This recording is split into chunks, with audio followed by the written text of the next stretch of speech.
Ladies and gentlemen, dear panelists and excellencies from Britain, France, Sweden and USA. For now on, we are focusing the seminar towards Finnish fighter procurement, political and security aspects. The following have been specified as areas of key importance for making the decision by Finnish Ministry of Defence.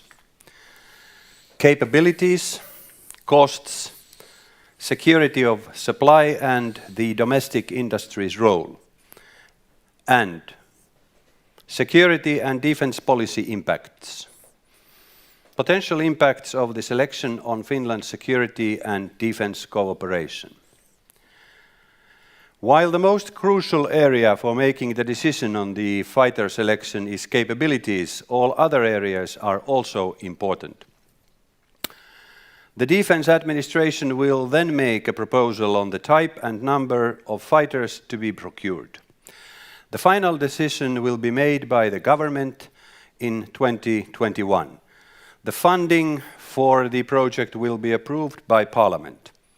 This is official text from the Ministry of Defence. So today we are focusing security and defence policy impacts in this seminar, and also security of supply and the domestic industry's role. This is a very unique situation because never in the history of HX project there has been organized a public discussion with the countries offering their services to Finland. Let me thank the representatives from offering countries, our partners, to joining this seminar and sharing their views to public audience. This is online in the air. In preparatory discussions, we were able to agree that all participants share the same values and all of them are ready and willing to continue cooperation with Finland no matter what is the result. For the audience, I would like to emphasize we understand that the panelists cannot speak in this occasion about the offer. Each offer has secrets and restricted content. This makes the discussion exceptionally challenging. Our panelists are, and I would like to invite them also to the podium. First, République France, Guillaume Olagnier, Policy Directorate Head of Europe and North America Service in the Ministry of Defence. Welcome. Konungariket Sverige, Mikael Cherinet, Deputy Director General, Ministry of Defence, Head of Department of Acquisition, Research and Development. United Kingdom of Great Britain and Northern Ireland, Mr. Sebastian Carr, Policy Directorate from the Ministry of Defence, Head of Europe and North America Department. And finally, United States of America, Mr. Jan Campbell, who is the Charge d'Affaires at Interim at the US Embassy in Helsinki. At the moment, he is number 1 in the US Embassy. And in this session, I have an expert on my left-hand side in security policy, Mr. Juha Pyykkönen, with whom I have been preparing this panel. He is a licentiate of political science. He is also a retired brigadier general and chairman of Finnish Society of the Military Science. And I will assist him in this discussion from the political sector. Last but not least, this discussion will be finalized by Mr. Ilkka Kanerva, Member of Parliament since 1975, Minister in many governments in Finland, and today the Chairman of Defence Committee in the Parliament. Welcome, Ilkka. Juha, take your position and let's go on. Thank you, Anders. On my behalf, mostly warmly welcome for our panelists to join us for this important historic event. Also, my warm welcome to the audience online on the other side of the screen, but also here in this particular room.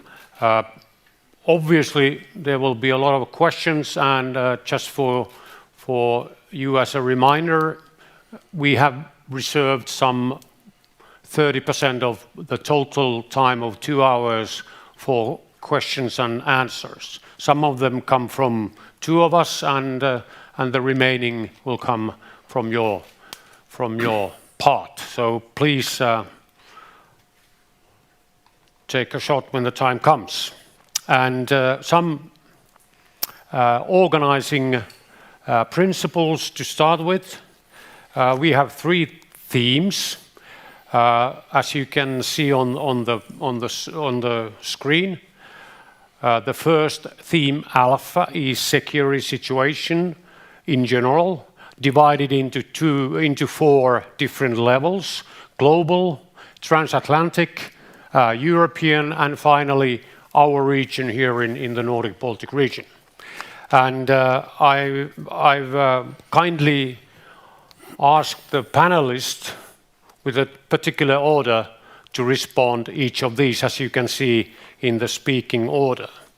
So for instance, the UK, Seb, will respond to the main features in global security situation, and so on and so forth. And for the sake of equality, we have a rotation of speaking orders. So now having the UK and Seb being the first, then when the theme Bravo is in the program, in the making, then it will be Sweden and Michael to respond firstly, and then the other 3 to follow.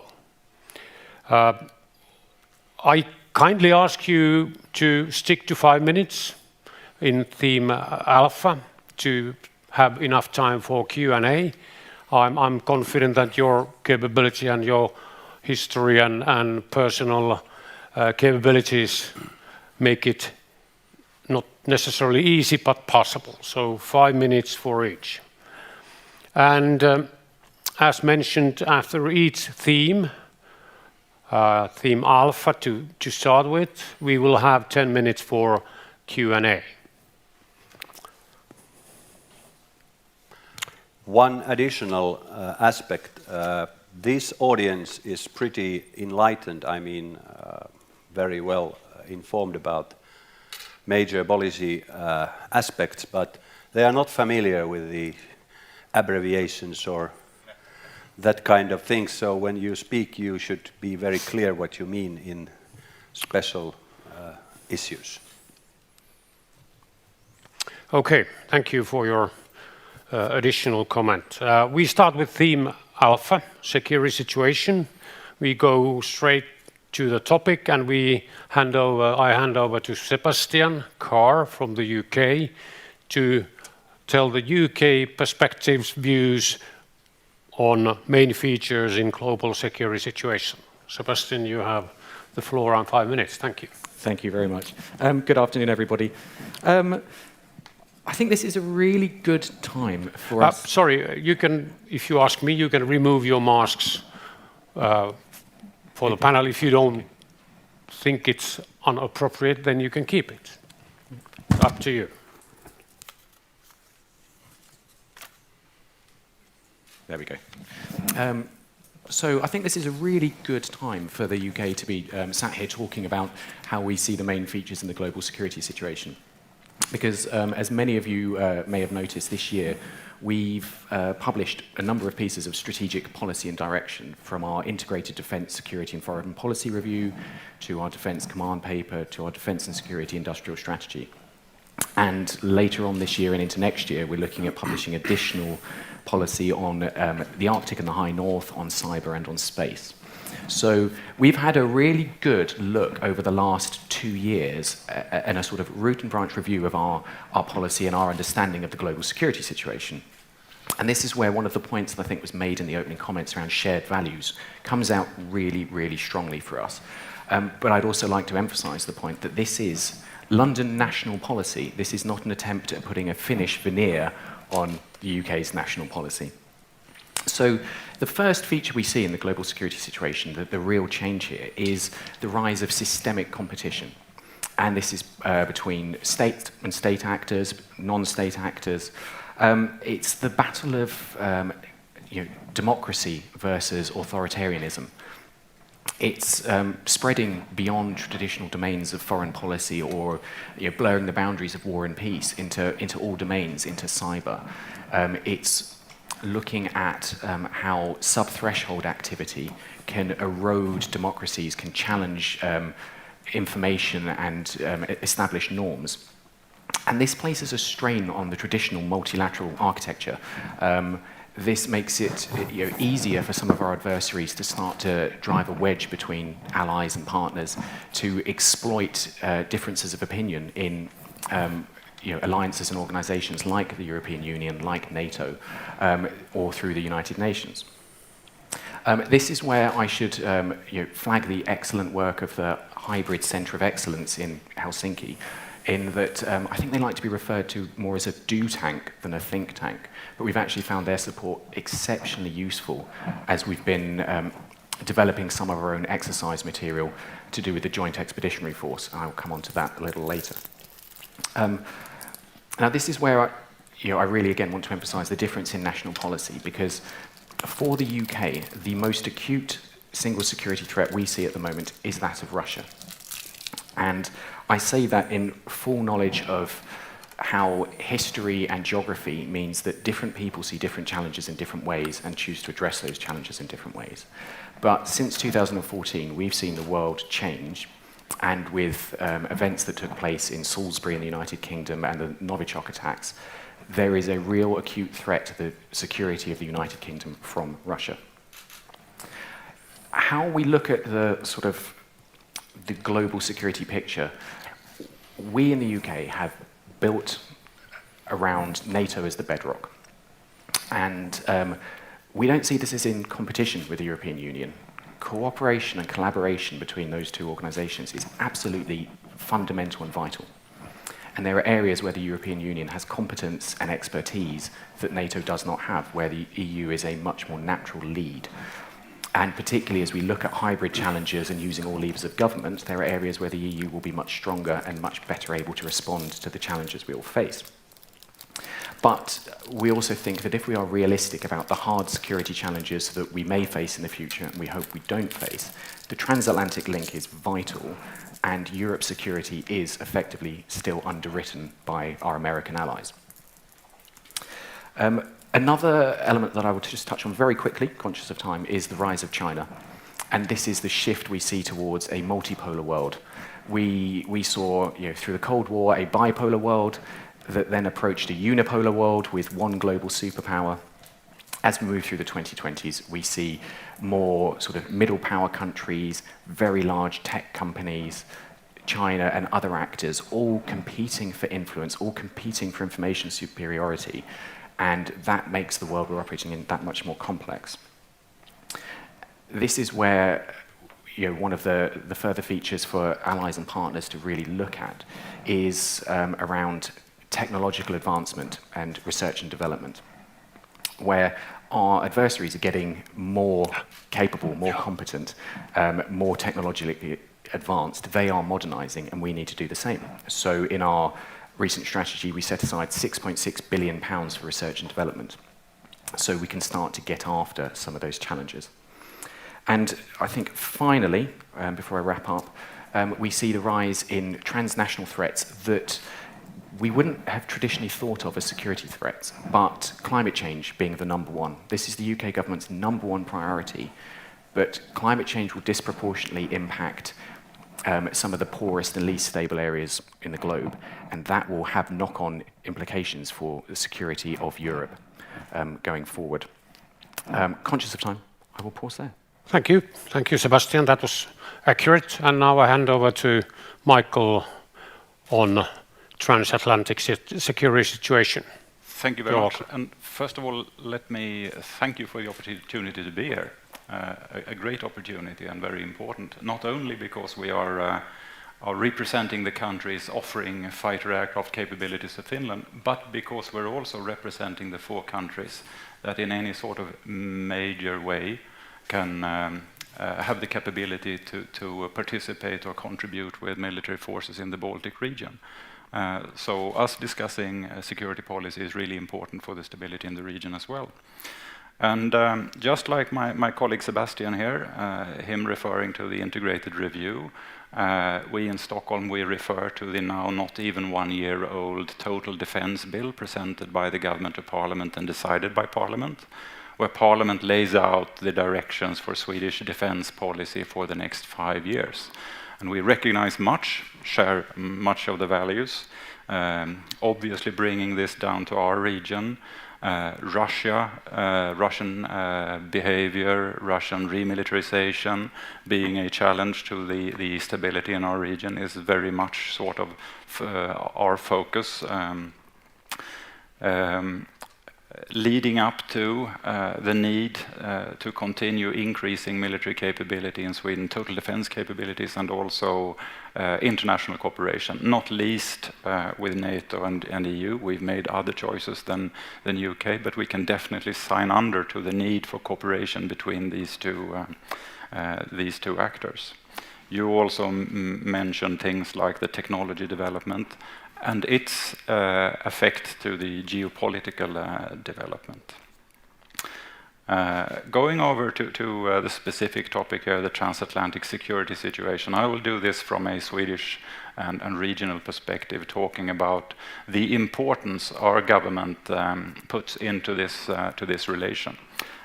Very much like Sebastian said, we firmly believe that a strong transatlantic link is absolutely vital and necessary for the stability and security of Europe and our region.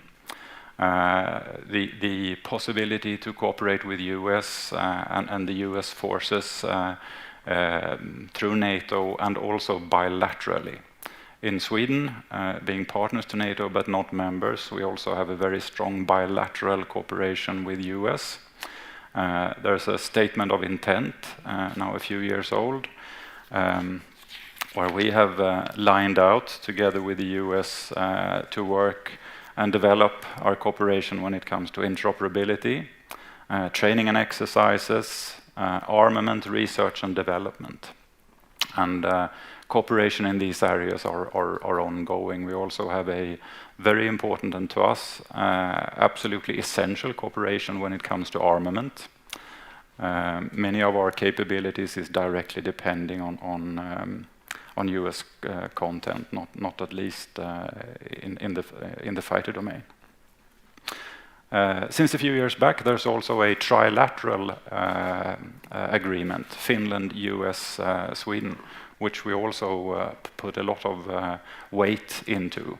And we'll come back to how we see the cooperation with Finland, but this is also a very important part for Sweden to, together with Finland, develop the cooperation with the United States. Thank you. Thank you. Also precise. Thank you, Michael, and I hand over to Ian on European security situation. Good, thanks. First of all, thanks for having us here. It's a little bit awkward having an American explain European security, but we've done it before, so I guess we can do it again. So yes to everything my colleagues have already said. I think we all agree at the sort of 40,000-foot level what the main trends in global security and defense are now and how they're changing. The venues are moving into cyberspace and into actual space. They're moving into the Arctic. They're including some new players and some new capabilities. We mentioned China. And the nature of the threat has changed a bit, more of the hybrid activity that we spoke about. And this all affects Europe. In particular, when we talk about hybrid activity, we think about things like interference in democratic processes, democratic institutions, disinformation campaigns, misuse of information and information media. So I think when Europe looks at its main trend lines of security, we're talking about physical security, protecting against invasion or violent activity from outside actors, whether you're talking about Ukraine twice or Georgia. I take it back to 2008 myself, but you can start at any point, really. But you're also talking about information security, and that's, we're talking about the bad side of that, which is hacking and cybersecurity, but we're also talking about security of access to information, so press freedoms and protections for journalists. And then we're talking about health security and sort of well-being security. So you're talking about climate issues in that sense, and you're talking about cooperative efforts to fight pandemics. Not all of this relates directly to fighter squadrons, of course, but some of it does. National defense is still going to be important for countries in Europe. You see that all along NATO's eastern flank and northern flank, and you see that right up here to partner nations as well. Counterterrorism is still going to be a key part of every country in Europe's defense and security menu. And so I think all of these challenges, some are changed, some of the actors have changed or expanded, but some of the threats are very familiar with actors who are very familiar. And so I think we've got a good broad range. Oh, I should point out, of course, energy security is a part of that when you talk about climate impacts as well as actor impacts. So that's maybe worth exploring a bit as well. But I think that's when we look from outside, those are the main trend lines we see: information, physical, energy, and sort of health and well-being. Thank you, Ian. And as you noticed and remarked that it's not always the case that the US representative is talking about European security. Now we are eagerly keen on hearing what the French representative says about the Nordic-Baltic security situation. Guillaume, you have the floor. Well, thank you. Thank you for organizing this discussion. I'm very happy to have the possibility to participate, and good afternoon to everybody. Just a couple of points on Nordic-Baltic security situation. The first is that I think that we share with Finland and with all European and members of the European Union and all allies the fact that we are very concerned by the still deteriorating security environment in that area, at least since 2014 in particular, not only, but in particular because of the well-known behavior and acts from one big neighbor of the European Union, which is well-known by everybody, and in particular since this country took over Crimea.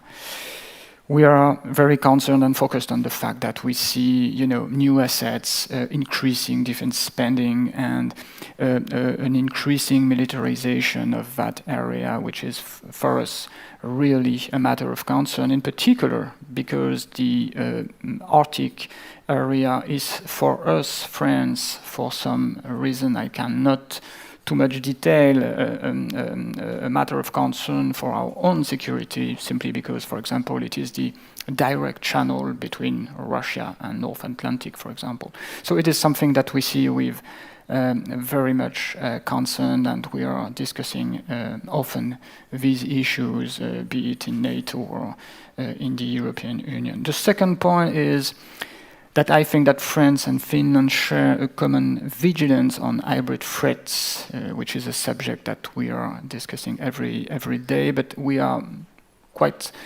ill-prepared to face all the challenges that we are covering under the umbrella of hybrid threats, and we think it is something that we have to discuss, and in that area we have to make some progress, in particular between European allies. And just like Finland did very properly during its own presidency of the European Council in 2019, we will try as France at the beginning of 2022 to put the focus on such issues in order to better prepare the European Union to be able to tackle all the challenges which are called hybrid threats. The third point is climate change, because we cannot shy away from the fact that climate change will have direct security consequences for all of our countries, and in particular in that area of the Nordic-Baltic region. And the fourth point, I think, is Russia. And the way we have to handle the relationships with that country, I think that here in Finland, which is the country which has half of the border between the European Union and Russia, it is an evidence, it is obvious that we have to walk on two legs. The first is dialogue, because we cannot refuse to speak with such an important country, which is at the heart of many regional crises and global issues. But on the second leg, we have to be very firm on our principle, on our red lines, on how we have to handle with Russia, for example, an issue like strategic stability in Europe, because it is our own security which is at stake, and we do favor and we do claim that we Europeans must have a say on the discussions in the future on that particular issue. Well, in a nutshell. Thank you, Guillaume. And now we go to the Q&A. And with the powers I have, I can't help myself posing the first question. To make it rather even, I pose it to 2 out of 4. More or less same question. It goes to Sebastian and Guillaume, and it's related to regionalization, which is in the making, has been for 7 years or so in Europe. Also globally as well, but especially here in Europe. And my question is based on what you just said about the centers of gravity of your respective nations, about multilateral structures, cooperation structures, as Jan mentioned, and so on and so forth. Is there impact to cooperation between nations and states because of regionalization? How would you describe evolving regionalization in Europe? Would you like to start, Sebastian?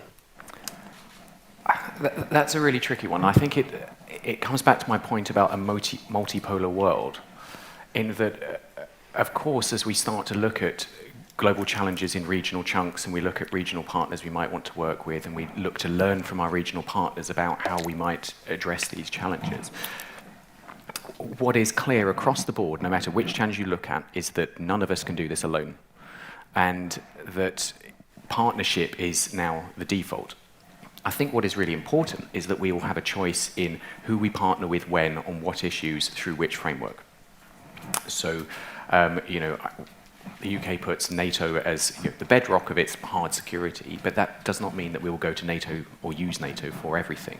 I mentioned the Joint Expeditionary Force as one of the regional groupings that we now use primarily to look at the Nordic, Baltic, High North, perhaps into the Arctic region.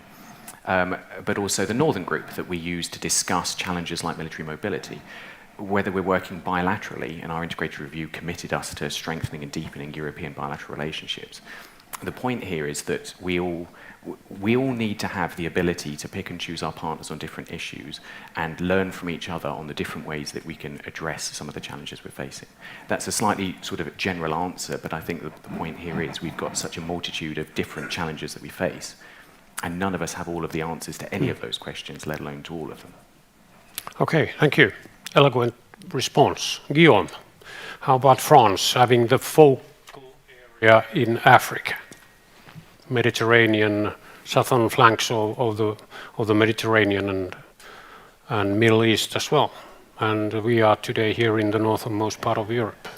Yeah, but I think we have to think our security interest globally, and I think that the point is to identify all the security challenges that we have to face and all the challenges that we have to tackle, and we have to be permanently in a 360 degrees spirit. And obviously, we have, as France, a particular focus on, for example, the southern flank of the Mediterranean Sea for quite obvious reasons. And I think that it is legitimate simply because if we do not do that job, I don't know who we do this job, and what is at stake in the Sahel, what is at stake in the south of the Mediterranean Sea is our own security. It is our own problem as European. I can come back to this, but I think it is obvious to everybody. It doesn't mean that we shy away from what is happening, what is going on in the eastern flank, or much broader. And we think, and we constantly defend the view, be it in NATO, be it in the European Union, that we have to be 360 degree and be aware of all the threats and challenges, present and future, southern or eastern, that we have to face, and not only from the Sahel region, of course, even if we have a specific responsibility that we are really willing to be up to. Yeah. Okay, thank you, Guillaume. And I see no hands raised for questions. Ilkka Kanerva, you have the floor.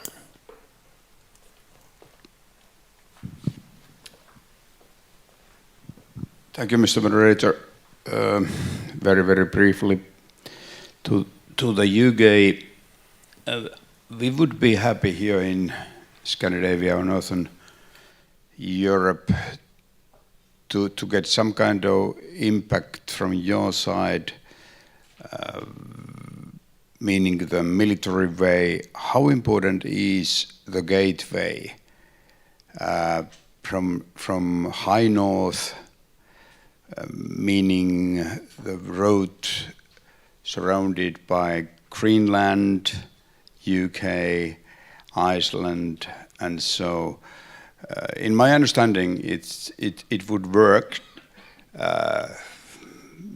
as a signal of the open seas principle, but could you describe a little bit about how important it is for the UK in the nearest future or even today? Sure. Hugely important is the short answer. We have, for a long time, characterized the high north and the Arctic as a region of low tension and high cooperation. And we would very much like it to stay that way. But we've also seen worrying trends in the last couple of years of increasing remilitarization of bases opening up. And we see this in direct response to climate change and the opening up of the Northeast Passage.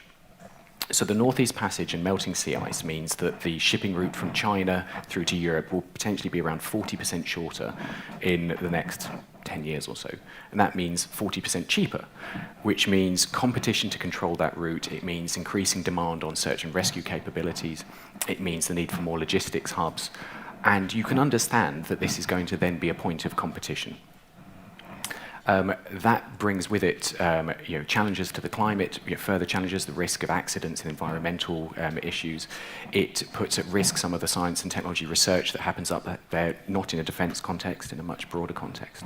So it's going to be a region, we think, of increasing importance, that we've already seen militarized beyond the level that we are comfortable with, where we expect to see more competition. We know we're not an Arctic nation. We think of ourselves as a near-Arctic nation. We're North Atlantic with some of the Scottish islands. But we also see, again, a direct and acute security threat coming from the high north and from the Arctic that's requiring increasing patrolling. The battle rhythm of UK maritime patrol aircraft in that space is really quite high to turn away direct national security threats to the UK, and that is now. That is before that channel has opened up. It's where I think, finally, because I don't want to talk for too long, this is where in the future we will see other actors increasingly interested beyond the obvious ones. But China will be more and more interested because of the trade routes. And then that opens up a whole lot of Asia in a very different way from what has been the case for all of modern history.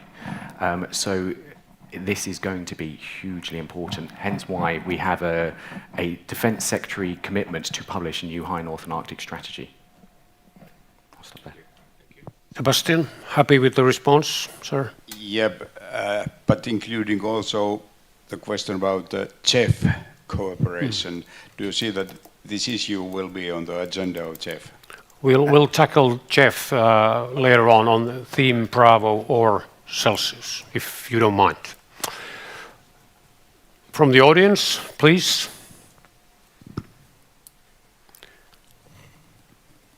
How would you like to respond, Michael or Ian, to this regionalization theme?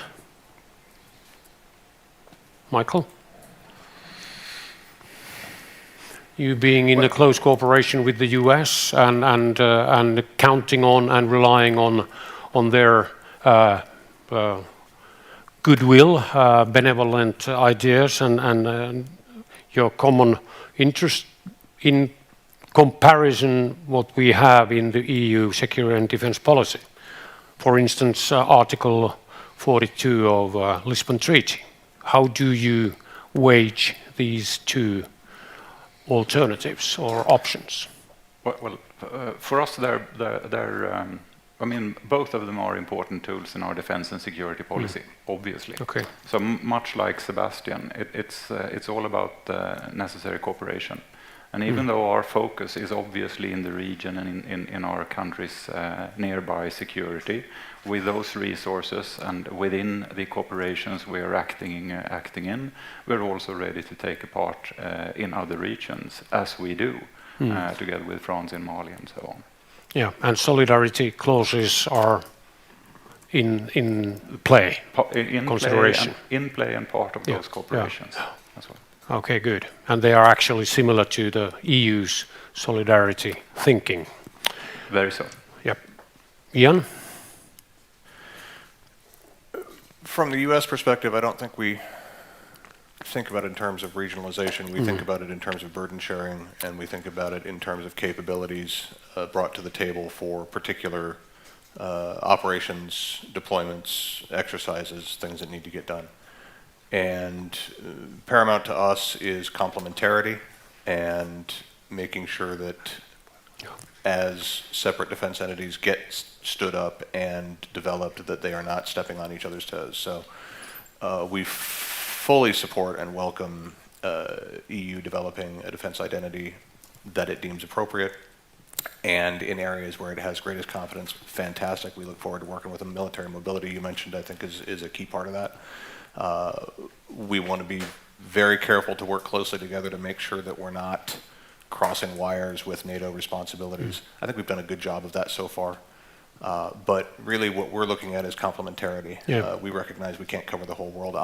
Look, and I hesitate to bring this up because I don't want it to become the discussion, but Afghanistan right now is a perfect example of some things that are good, some things that are not good. But right now, what's happening right now with the evacuation operation that we have going on is a testament to the effectiveness of our cooperation, NATO, EU, member state, and other organizations working together in very difficult circumstances to successfully actuate the largest airlift in the history of the world.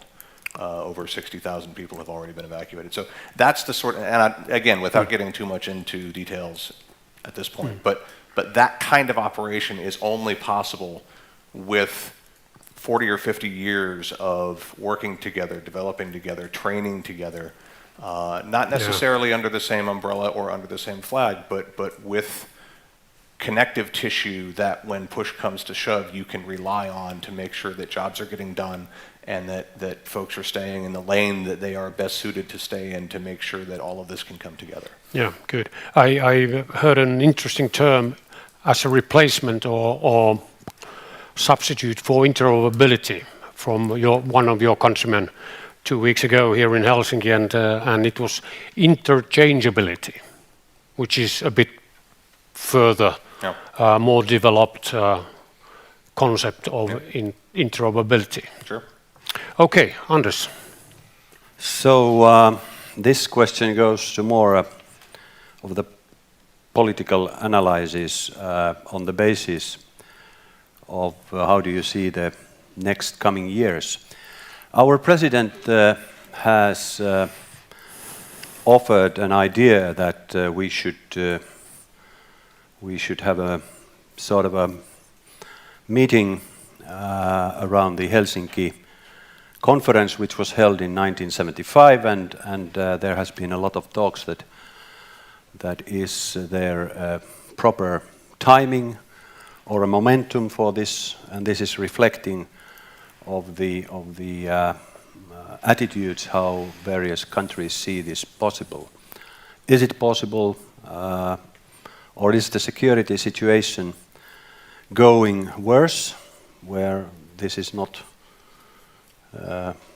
possible in the seeable future, or is it possible, like it was perhaps Guillaume who said that we can't abandon the second leg, so we have to have some kind of a dialogue in spite of the fact that we are where we are in our security situation. So how would you respond about this after 20 years of September 11th, after 30 years of collapse of Soviet Union, and this is sort of a historical moment when all Europe and United States also is discussing about Afghanistan and so on.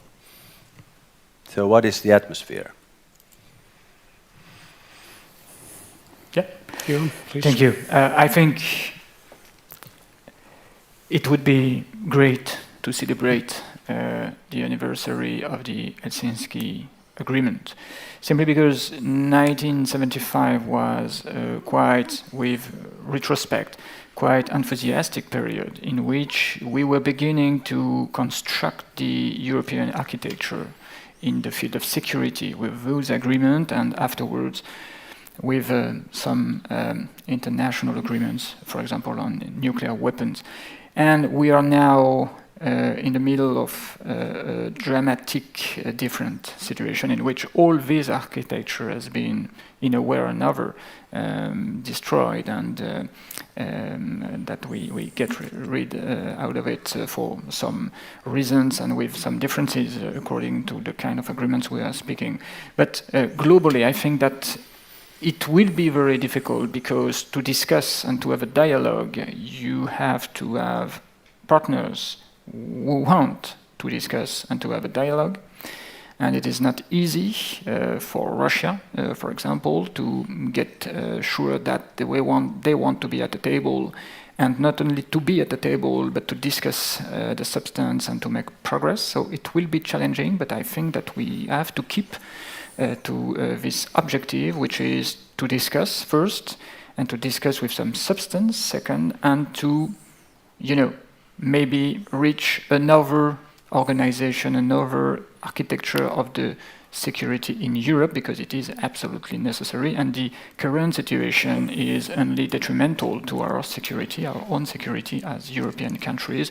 I think, for example, at the end of the INF Treaty, which was, a cornerstone of the strategic stability on our continent, and it is really detrimental that Russia denounces and violated the INF Treaty in the past, and the consequences that we do not have any treaty of that kind any longer, and it is really a matter of concern for us. So, well, it could be a dream, it could appear to be a dream, but I think it's only a project and something that we have to strive for. Worth trying. Okay, Michael, would you like to add to this? I think I'll have to agree with my French colleague that it's probably desirable, but probably very challenging at this time. Yeah. Okay. Any other opinions, Ian? No, I broadly echo that. I think certainly recommitting to the principles of Helsinki is an admirable goal, without specific reference to any particular program, because we don't know what that might or might not look like. Yeah. But certainly recommitting to those principles, I think, is important. And I think it's important to remember that one of the key principles of that was territorial inviolability.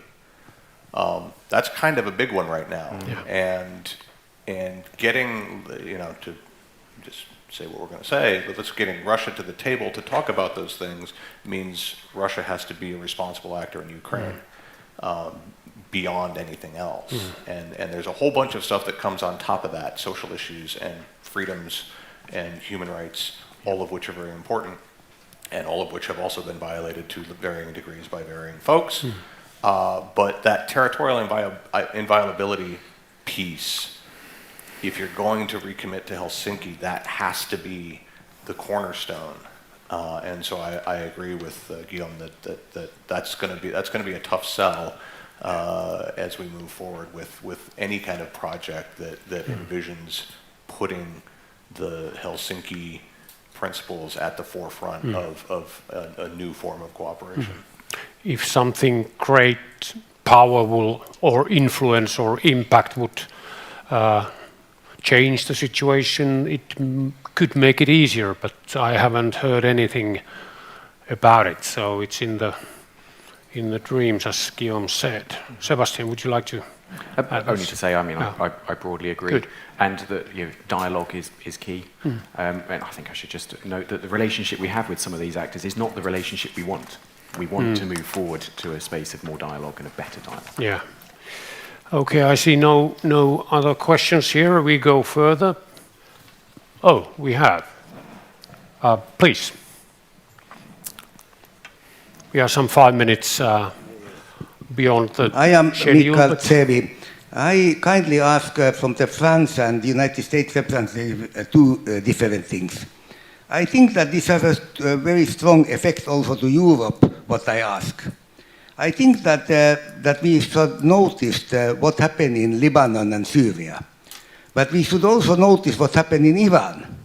I mean, not only the nuclear, but because also Iran tried to destroy the free sea ships traveling to this area. And I think this is very dangerous for Europe also. I'd like to know what you think about Lebanon and Syria, and what you think about Iran, not only the nuclear problem, but other problems. Okay, could you pose it to one out of the 4 panelists only? Lebanon, Syria, to France, Okay. to United States, Iran. Okay. Guillaume, please. Well, obviously, history and geography make sense. I understand that your question is precisely directed. As far as Lebanon is concerned, of course, I can only say that we are very concerned of the situation of the country. It is not exactly a scoop or something new, unfortunately, but for the time being, we are really in a very worrying situation. And as you know, President Macron in particular devoted much efforts to cope with that situation after the catastrophe which happened in the Bay of Beirut, and to tackle the challenges of the political situation that you know well. What is in particular worrying is that it means that we have in the core of the Middle East a country which is for us, France in particular, very important, which is in a situation of political vacuum and of security loopholes and fragility, and it is something that we see with wariness and cautiousness, because we would not want that the country could collapse further, and in particular under pressure of some foreign or outward forces or powers. So it is something which is very important. For Syria, it was the other question, yeah? What to say? I'm afraid we know well the situation and the stalemate in which we are. And unfortunately, we see that the countries which have the more a say in the situation in that country, and in the conception of the future of that country, are the countries which are on the ground and which decided for some reasons to be military more and too much active. And so we have a sense that we lack a little bit, the ability to pull the strings and to be more active in the process of sketching the future of that country. But for the time being, I think that the 2 points are first to make sure that regional countries or some other countries are not acting in a way which is too much detrimental to our own security interest. And you know that it has conducted to some tensions, in particular between France and Turkey, simply because at the time it was not acceptable to us that Turkey, which is a NATO ally, have action on that, in that country on the ground, which was totally detrimental to our own security, with Turkey fighting against our allies in the fight against terrorism. That's the first point. And the second point is to be fully aware and very focused on the possibility which exists that Daesh and other terrorist group regain some vitality and ability to reorganize in that area, which is a total mess. And that it could have some, sub-consequences on our own security in Europe. I think it is the two main points of attention for us in Syria today. Thank you, Guillaume. Very comprehensive response. Ian, would you like to respond? Sure. First of all, thank you for the question, because I think it speaks to a couple of the things that we talked about earlier, in particular energy security. So with regards to Iran not counting JCPOA and the nuclear ambitions, and I'm tempted actually to punt to Sebastian, because I believe it was a British ship and British nationals involved in the last incident. But this is nothing new, unfortunately. This is typical Iranian regime behavior. It's one of the reasons why we have had such trouble in the U.S. coming to consensus on how to deal with various Iranian regimes. The newest government isn't showing any signs of being any more reasonable than the previous governments. We'll see. But yeah, it's absolutely a concern, and you are 100% correct. Restriction or attacks on freedom of navigation in the Gulf have a direct impact on Europe's energy security. The answer to that is, I think, collaboration, cooperation amongst allies and partners on how to respond to those kinds of threats and attacks. Also in the longer term, and this is something that we can't do much about, but shifting the energy mix and making Europe more resilient towards those sorts of attempts at disruption. Okay, thank you, Jan. And we go further to theme Bravo, and it's going deeper into the topic of today, namely from security policy, from a global security situation to security policy. And as promised, we will rotate the speaking order, and we will enjoy Sweden first. Michael, you have the floor. Thank you very much. Well, as close neighbors, Sweden and Finland are part of the same strategic military setting. We find that we share the assessment of the situation in this region, and we also share the assessment that if anything happens to Finland, it will affect Sweden and vice versa. For Sweden, this makes the defense cooperation engagement with Finland our most far-reaching one, and making it unique in that sense. The reasons I started with pointing out underscore the need for continued and deeper cooperation, enabling joint actions in case of crisis when there's a threat of war, or in war as an important goal. Any part of the defense capabilities is vital parts of this. Finland and Sweden have a long-standing defense and security policy cooperation, including a close dialogue on common security interests and challenges. Cooperation is based on common geostrategic interests and views on security challenges. Cooperation aims at strengthening our country's defense capabilities and creating prerequisites for combined joint military actions and operations in all situations. In our defense bill, the government points out that we want to see more operational planning with Finland. We want to develop that cooperation, but we also want to develop that together with NATO and other partners, including the US. Our ambition is to achieve increased operational effect through combined use of resources, increased interoperability, and increased capability to act jointly. This cooperation covers every level, from operational planning for all situations, crisis and war. It may include the defense of territorial integrity or exercising the inherent right of collective self-defense pursuant to the UN Charter. The military capability to act together has developed rapidly over the last, let's say, 6 years. This has been proven by a large number of exercises encompassing combined Finnish-Swedish units. Finnish and Swedish units operating as brothers or sisters as if they were one unit. Examples of such exercises are Aurora, Northern Wind, Arctic Challenge exercise, also together with other actors here. We have examples from the Air Forces flying together, Övning Ruska, as well as weekly cross-border training activities over our borders. More ambitious and extensive than ever before. The cooperation is by all standards encompassing, including political level, strategic, operational and tactical levels, building trust on all levels, from soldiers and sailors through planners, generals and up to the political level.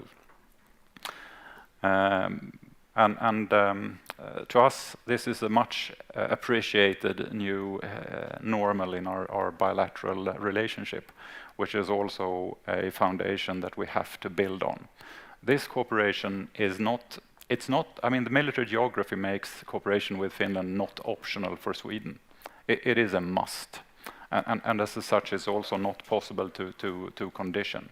Regardless of political trends, of the choice of tools, it will be a very, very important, the most important cooperation regarding for Sweden in creating military capability and supporting the stability in our region. Thank you. Okay, thank you, Michael. Very promising, I would say, as a former military. We go to Ian and here for the US perspectives, please. Thanks. So bilateral cooperation in security policy as distinct from defense policy, so I would put defense as a subset of security. So let me talk about the things that aren't defense. There's still, territorial defense is still going to be an important part of our bilateral program, and we can talk about that, I think, next. But when we talk about how our security policy is going to mesh with our relationship with Finland, what we're talking about beyond territorial defense is things like making sure the Arctic remains conflict-free, things like making sure that we are working together in areas outside of Europe on areas where we have similar priorities. And I'll mention for right now, one of the big keys for us is cooperation on the Tigray situation. We have very good cooperation, close cooperation between our development agencies and also between our foreign ministries to make sure that we are walking the same path when we talk about conflict in the Horn of Africa. I think that's very important. We're going to continue to look to Finland as a security and development partner in all parts of the world, in particular in the Horn of Africa, but also in areas like Central and South America.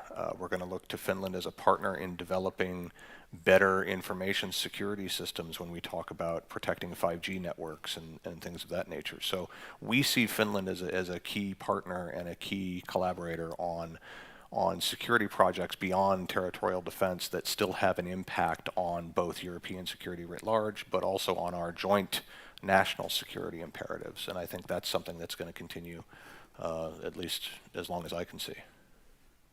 So actually, territorial, not really, but all the other aspects of a comprehensive approach to security. Exactly. Yeah.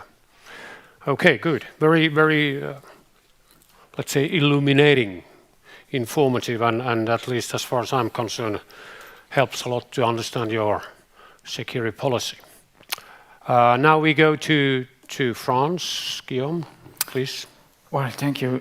First, I want to remind that our relationships are deeply rooted in history, a little bit like Sweden, but for some slightly different reasons, actually. But we remember in France that even at the end of the 19th century, we were the first to help Finland to work for its independence by allowing some Finnish officials to rise to Paris for a universal exhibition which were taken place here, and with their own flag, even if Finland at that time was under Russian authority. And a few years later, in 1918, we were one of the first 4 countries which recognized the independence of Finland. But that is for history. For today, obviously we are very happy to have a very close relationships in the matter of defense in particular.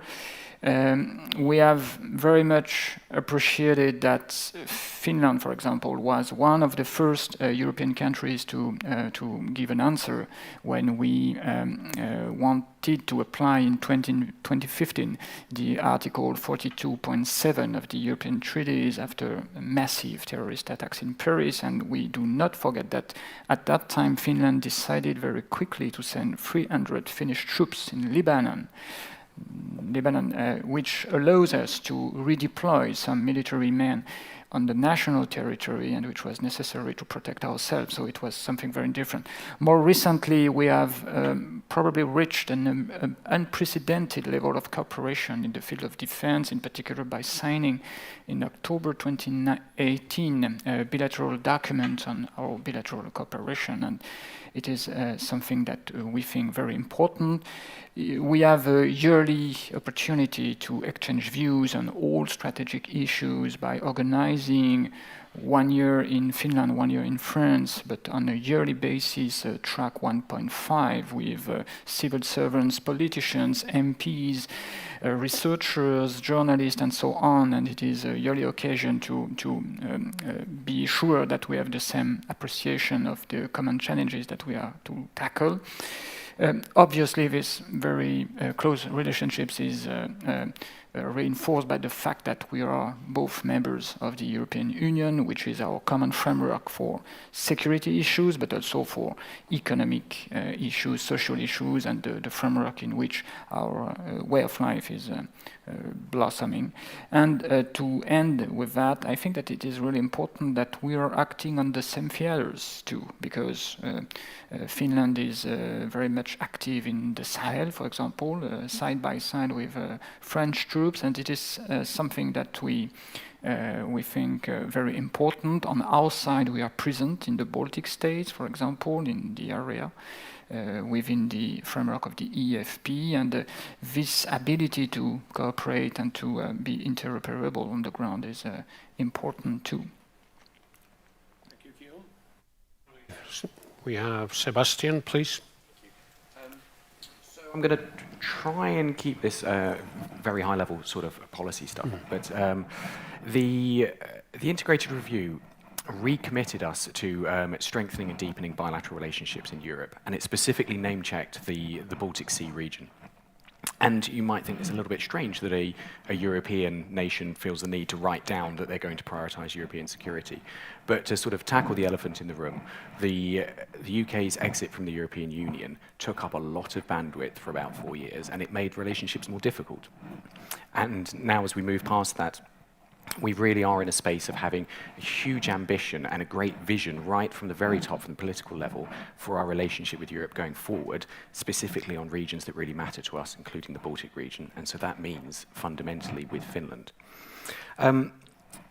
We see this both sort of bilaterally, where we recognize that actually we have a lot to learn. With the way you manage your relationship with Russia, we could learn an awful lot. When we start looking at the High North and the Arctic, as I mentioned earlier, we are not an Arctic nation. We have a lot to learn from Arctic nations. We also really like, at the moment, the use of our minilateral fora. The Northern Group that I already mentioned, that Finland has the chair of for the next 6 months or so, for the second half of this year.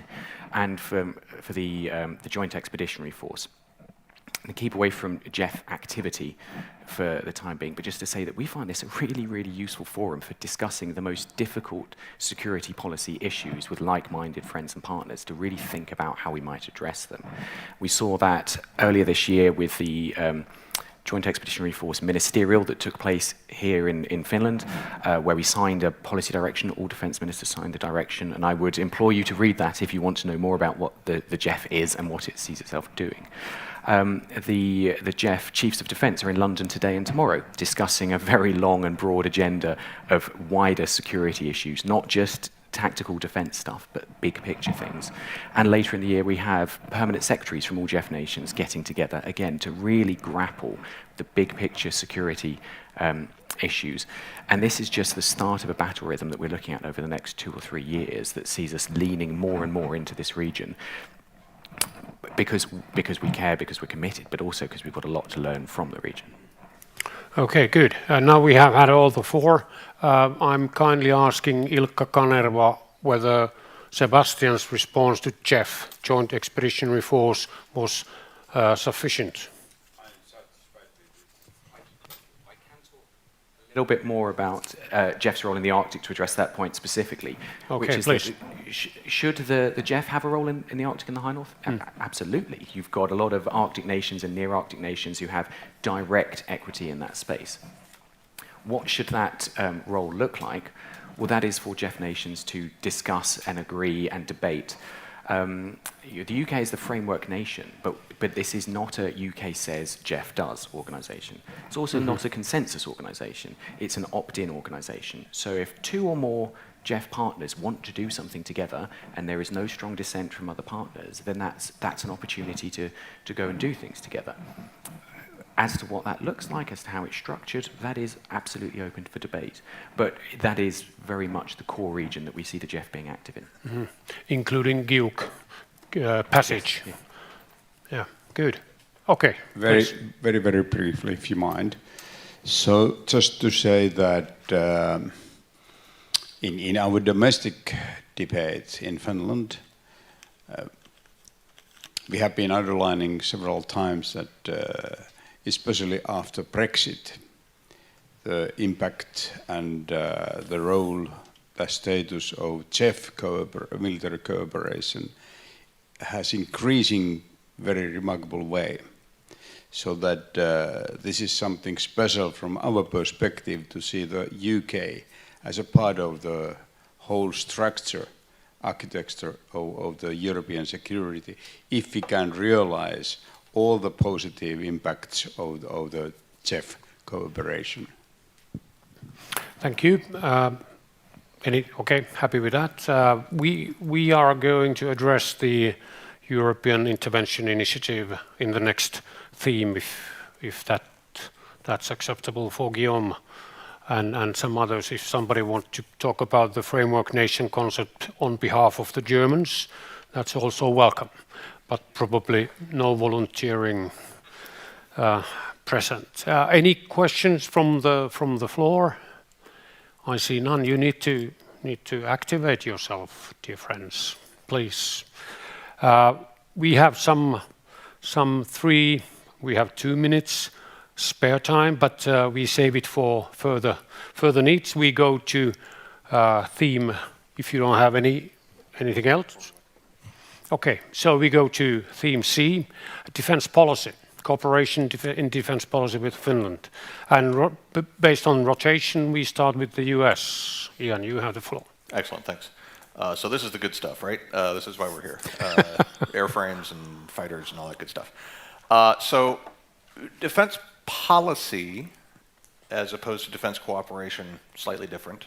I'm going to focus on defense cooperation because we have a really big menu there. Both bilaterally and then more cooperatively. But it starts with our bilateral statement of intent with Finland to coordinate joint exercises, joint training, and look at deployments on a bilateral level. We also have a trilateral statement of intent. I think Michael mentioned that with the U.S., Finland, and Sweden to talk about that same thing, to collaborate on planning and exercises and training, and Michael mentioned some of the exercises that we've done under that rubric, expand that into Finland as an enhanced opportunity partner of NATO, and Finland's ability to participate in some aspects of NATO training and exercises in the European space. all of that is the bedrock of, we have something like 100 different activities a year with Finland under these various SOIs. In addition to that, we have a very robust, and for years have had a very robust officer exchange program to strengthen the ties between our two officer corps. And then, of course, cooperation through the Hybrid Center of Excellence, and our participation in that as the Director of Training and Exercises to make sure, as Sebastian said, this is a do tank. I think it's been very well received, and that's something that we're going to look to do more with, to partner with Finland more with on working on hybrid questions and problems and problem sets and solving that. We also have a number of high profile and high impact equipment purchases and cooperation in that area.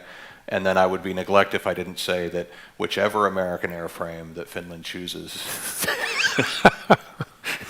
to be its next fighter fleet will be in standing with the long history that goes all the way back to, and I promised Bill I would mention this, the Buffalo Brewsters, all the way back to the 1940s, and their 33-to-1 kill ratio, still I think the best in the world.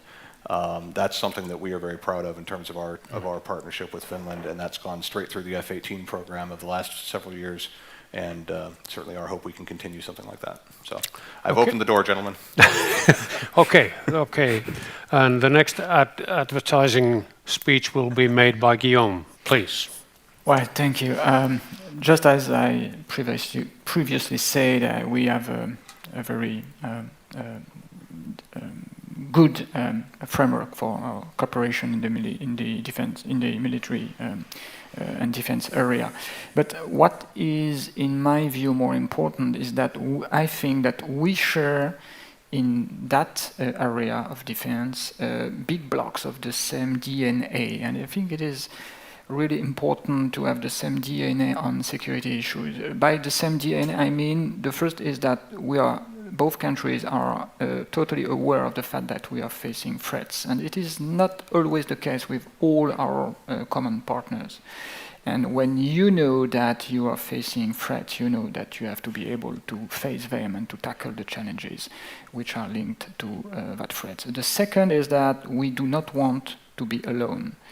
And it is for us, France, something which is often underestimated. We do not want to be alone. The only point on which we want to be alone and be able to defend ourselves by ourselves alone is the hypothetical situation in which our own core international, vital national security would be at stake, and in this case, we want to be able to protect ourselves by ourselves and alone with the nuclear deterrence. But for tackling all other security challenges, for managing regional crises, for fighting terrorism, be able to be confronted to hybrid threats, we know that we cannot be alone, and we are part of NATO, we are part of the European Union, and in particular we have a very strong bilateral relationships with our American friends, that we cannot, we cannot act without the support of the US, be it on Sahel or in Afghanistan a few years ago, because we have withdrawn our own troops in 2014. So we know that we cannot be alone, except for very specific situations in which our territory would be directly and openly attacked. And I think that we share this feeling of the necessity to have allies and partners with Finland. And the third point is that I think we have a common sense of the necessity not to be alone, but to be able to decide by our own and to be a little bit more autonomous than we are today.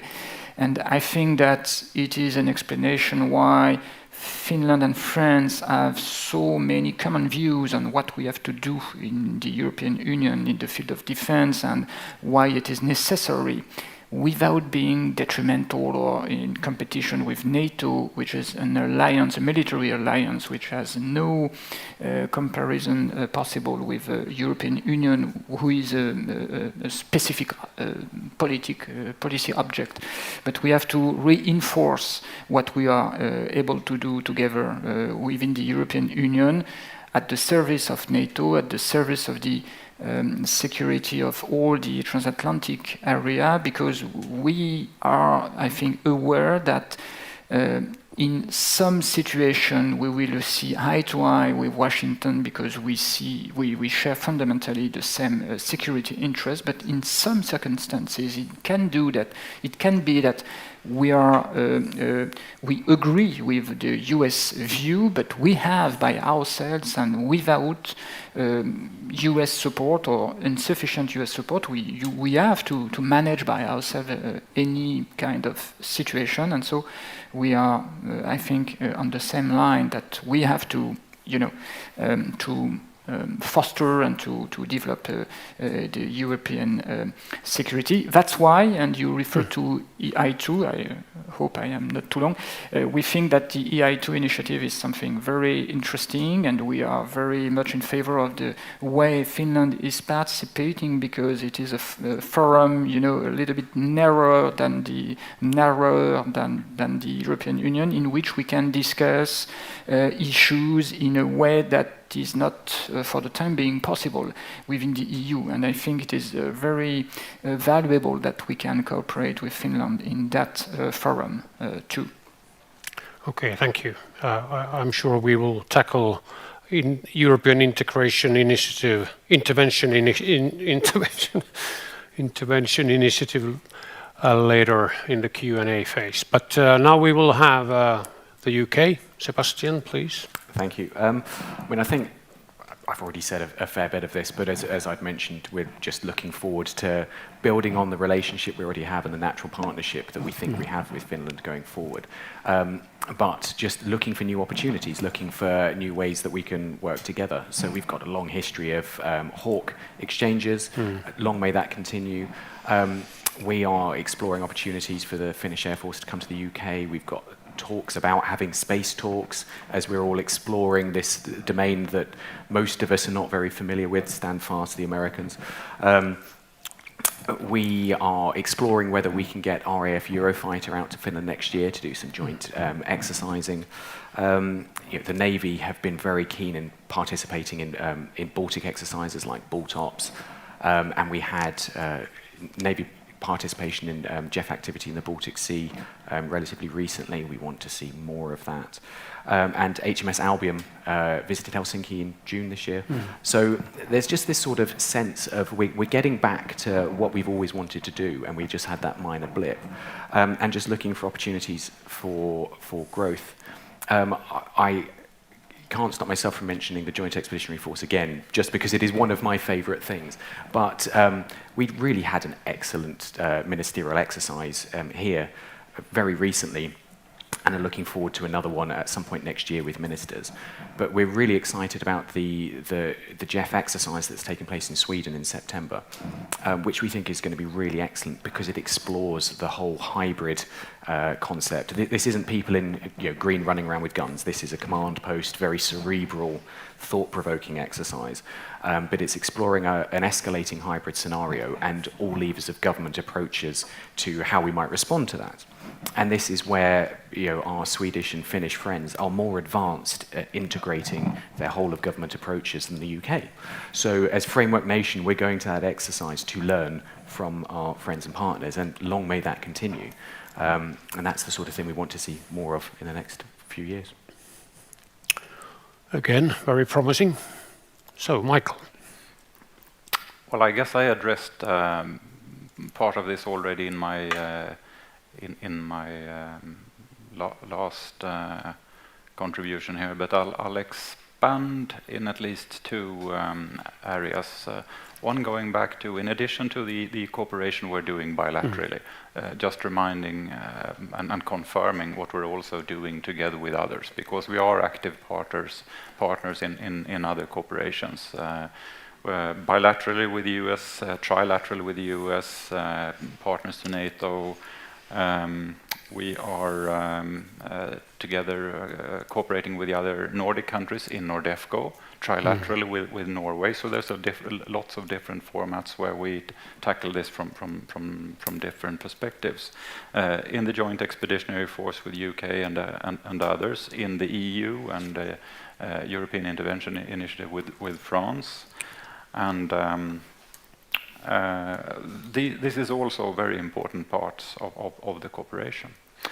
I spoke about the cooperation between the armed forces coming out from the perspective of being part of the same military strategic setting, sharing the view on threats and situation. This also opens up, obviously, for a shared view on operational requirements.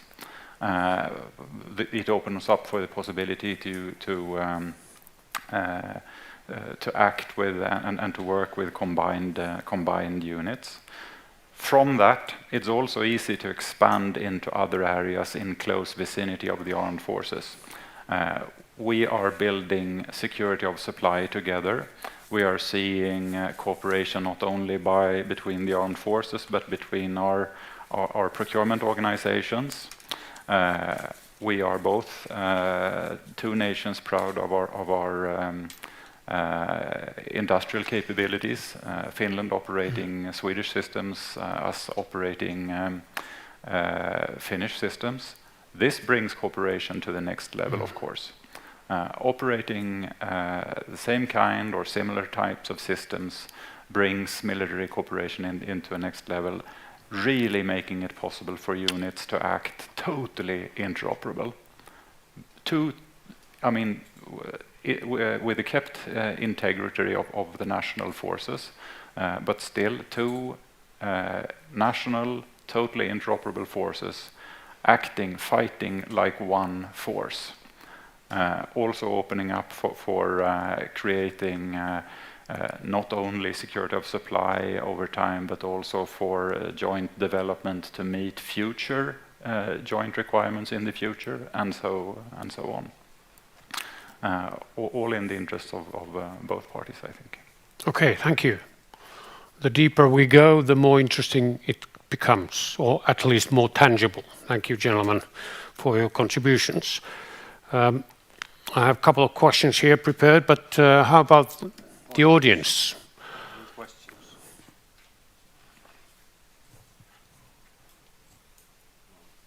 No, I see none, unfortunately. Okay, so please bear me. After listening your responses on defense cooperation, I came into conclusion that division of labor could help enhancing effectiveness, efficiency, impact, you name it. But it seemed to be very difficult because it has got even worse since the collapse of the Soviet Union in 1991 and so on and so forth.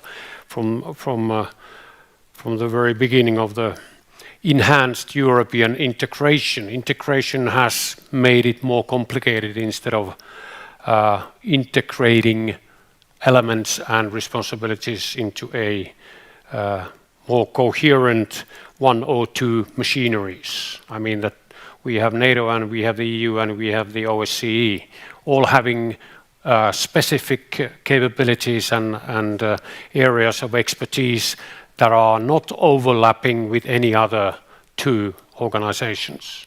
Since 1991 we have, these three have come much closer, and overlapping unnecessary redundancy has increased drastically.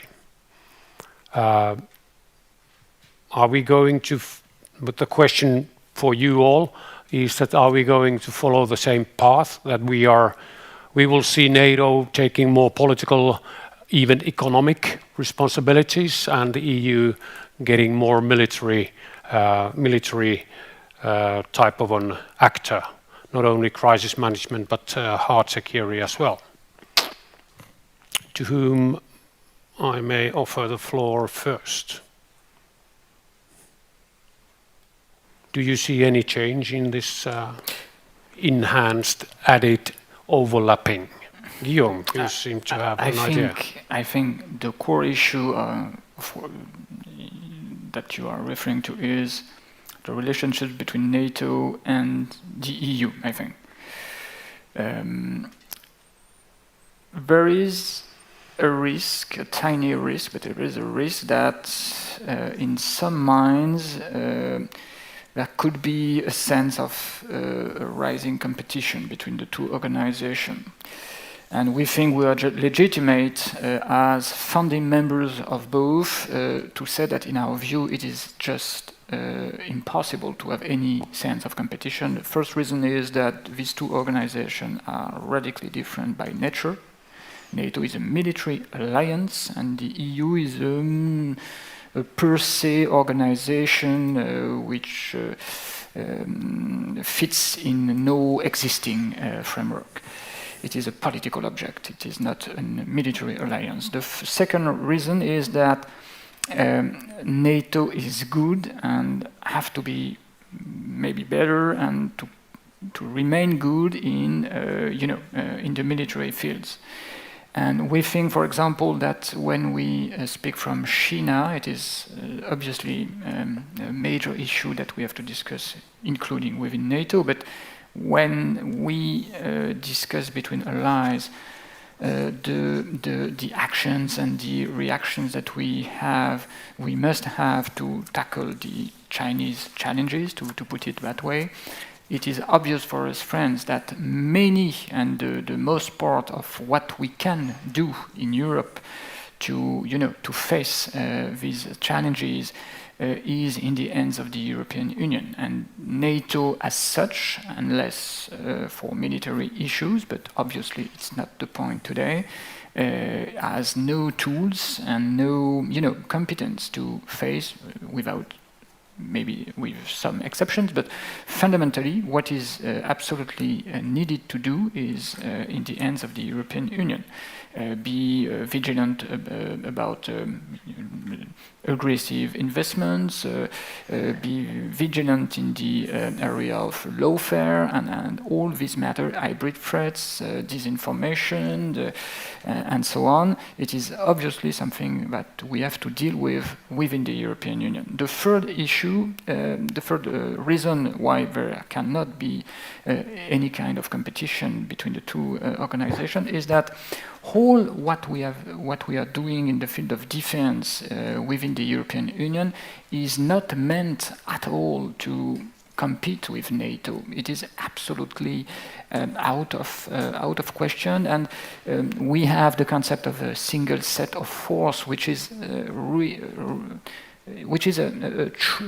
bare reality. We, France, cannot afford to have some troops devoted to NATO, some troops which would be devoted to European Union. We have one French army, and the same army is sometimes nationally engaged in some theaters, sometimes in ad hoc coalition, just like Takuba task force, for example, sometimes under the umbrella of NATO, sometimes under the umbrella of UNO, and there is no sense of competition, in particular because we know as Europeans that when the issue will be the real vital existence of the European Union, the only life insurance that we have is NATO and is Article 5, and to put it bluntly, is the US, and there is no debate on that point. But we think that there is a wide array of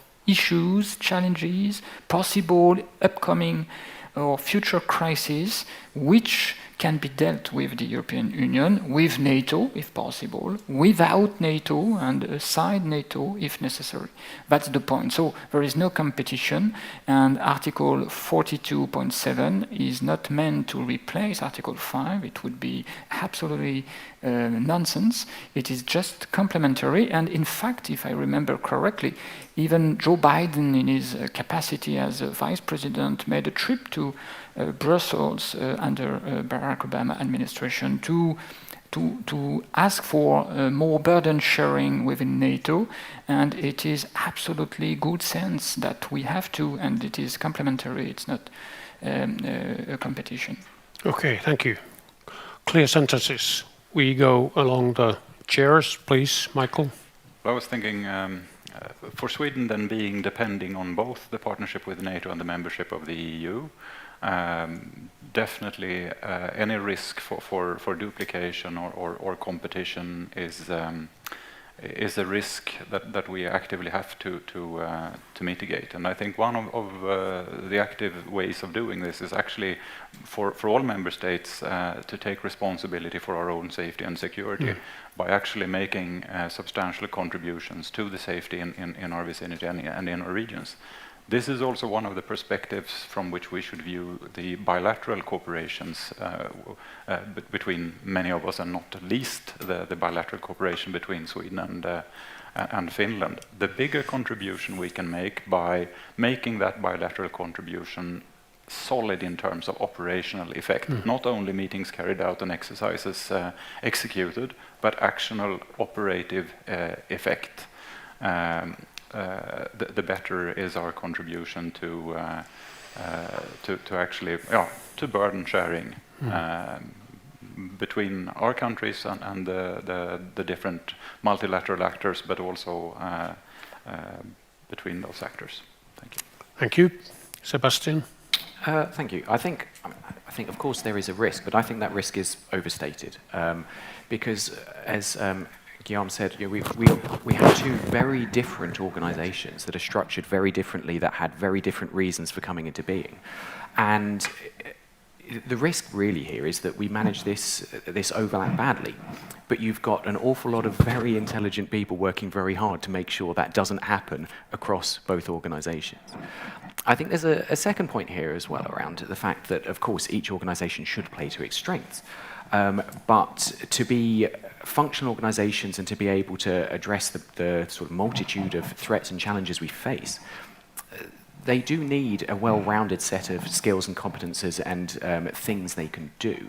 And that will lead to a degree of overlap. And we've got into a space of thinking overlap means redundancy, and that's a dirty word. That redundancy brings you choices in how you respond to challenges, and it brings you a degree of resilience. And if there's one thing that we've all learned in the last couple of years in the global pandemic, is that supply chain fragility across Europe is very real. The same could be said about a whole raft of things that the EU deals in and that NATO specializes in.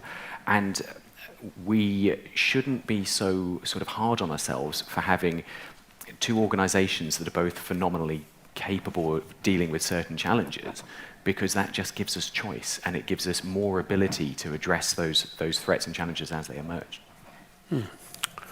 Makes sense. Ian, please. There's not much left to say. Again, yes to everything that has been said before. I think the issue really isn't the danger of overlapping competencies or a devolution of understandings of responsibilities among NATO, EU, OSCE. We all work together very well based on a common set of values, and so we're pretty good actually at deconflicting the things that need to be deconflicted. Burden sharing, I think, is a preferable way to look at it. The more we improve burden sharing, and the more we think about burden sharing in terms of capabilities and what we're bringing to the table, and not about dollar figures, because ultimately what you can put into the field, whether that field is in cyberspace or in the Mediterranean Sea, that's what really matters.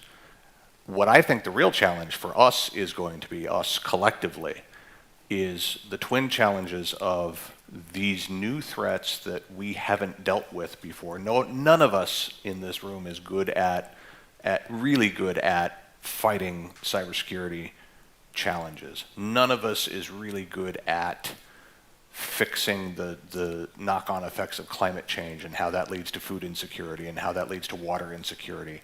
And you look at what's happening with the Renaissance Dam in Ethiopia, and all of that comes with climate change challenges. And we have to work together to suss out who's best suited, or what groupings are best suited to deal with those new challenges. So that's going to be a big factor for us moving forward collectively. The other thing that's going to be a big factor, and the real threat, is that the threats to information security and information freedom that we see through the hybrid center that has bad actors actively working to pull us apart from each other, That's the thing that is most likely to have a negative impact on our ability to work cooperatively in the defense and security space. We work together great, but when there are active disinformation campaigns and there are active attempts to poke and prod at our individual national weaknesses, whatever they may be, to try and drive wedges in between allies and partners, that's the great, I think, the great challenge and the great threat to our cohesiveness and to European security and to global security, layer upon layer.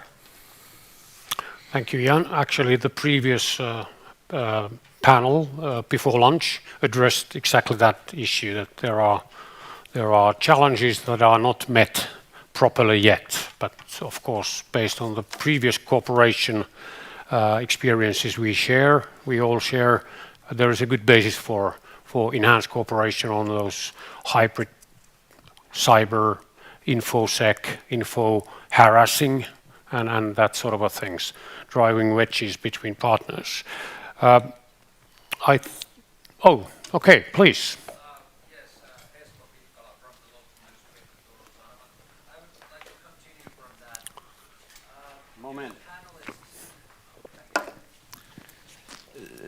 Do the speakers see it as EU's failure that the EU battle groups are not used in Afghanistan right now? Actually, Finland's president, Sauli Niinistö, said, I think yesterday or 2 days ago, that he wonders why EU is not in Afghanistan right now evacuating EU citizens to safety. So, any volunteers to challenge? How about you, Sebastian, or would you like to continue your previous remarks? The main problem is not that EU battle groups are not deployed in Kabul, but the fact that they have never been deployed ever. That's the thing. We have created something that we never succeeded in using. And we think in France that the point would be one day to change what has to be changed, so that one day, when we will face a common security issue, a challenge, we are able to use the battle groups.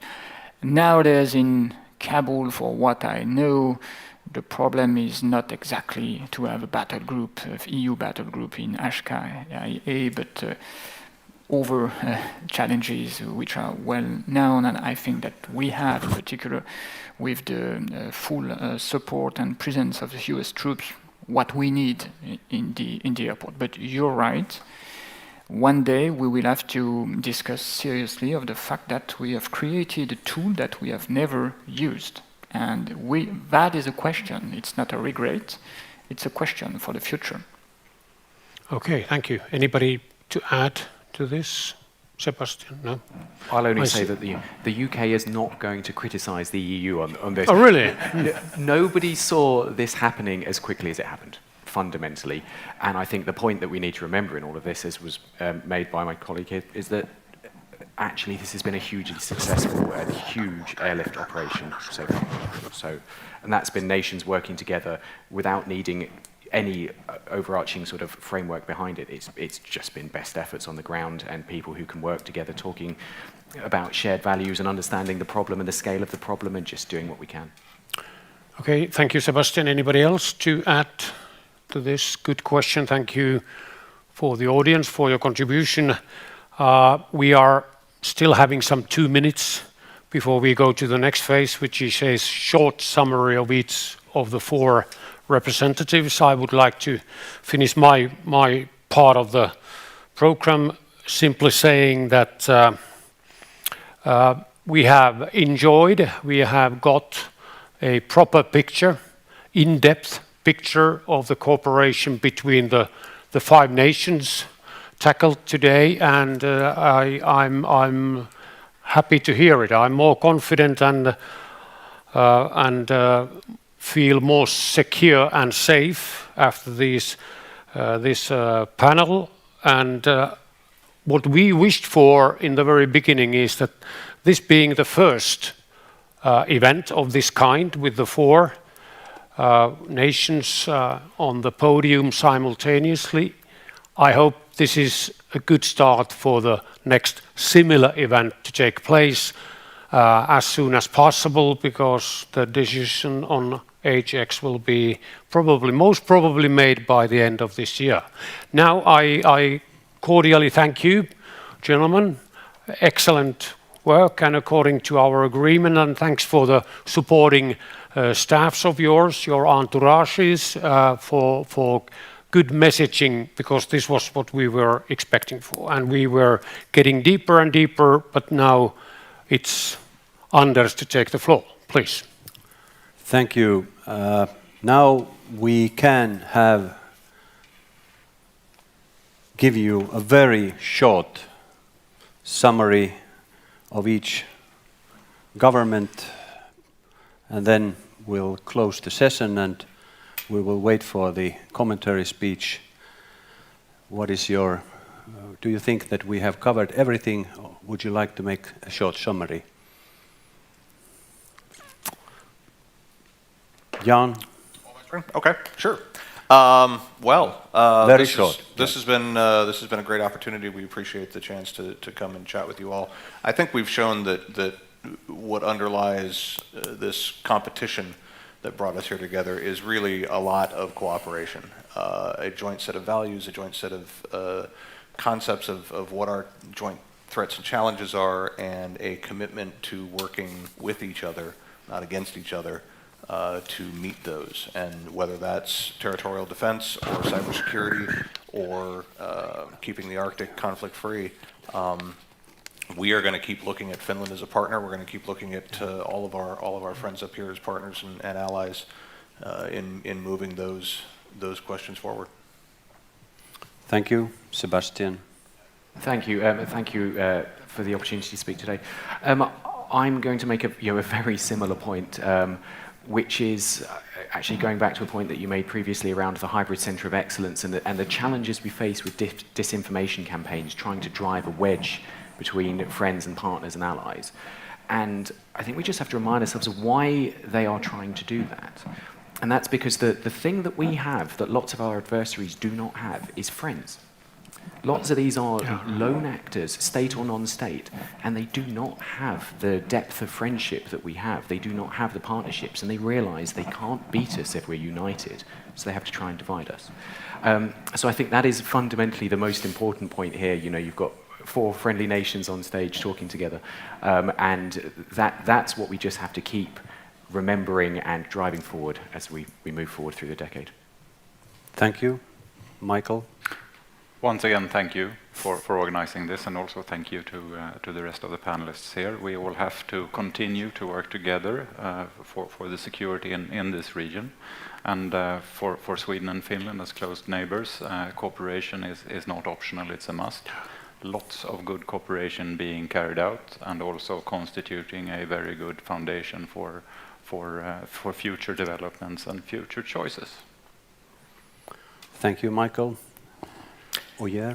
Yes, thank you on my side too for organizing this discussion, and we were very happy that the French MOD was invited and that we had the opportunity to participate. I was, to be honest, a little bit anxious at the perspective of participating in a beauty contest. It's not something I was at ease with, but in fact it was not. It was a discussion between friends, between close allies, and I think that in the context that we all know, it was necessary to have this opportunity to explain how we envision our respective partnerships with Finland and the context in which the upcoming decision will be made. So many thanks to having organizing this debate, and many thanks to my counterparts. Thank you. On behalf of university side, I have to say that this has been very enlightening and informative, because especially those who are not familiar with the questions of defense policy, this was a very good lesson, and I want to thank Juha Pyykönen, because he was preparing with you, with your entourages, this agenda beforehand. Now I would like to surprise you all before we give a floor to our member of parliament, that in the university, in the University of Turku, we prepare also liquor. Mä voin ottaa siltä. Ota kaksi. So, thanking you all. Please, this is a special recipe. Adds to your from wisdom. The products of university gardens. Thank you very much. You're welcome. And let's give a good hand to the defense experts. And we will thank USA, Britain, Sweden and France. Gentlemen, would you like to take your seats? And now I would like to call to the podium Thank you, Jim. Mr. Ilkka Kanerva,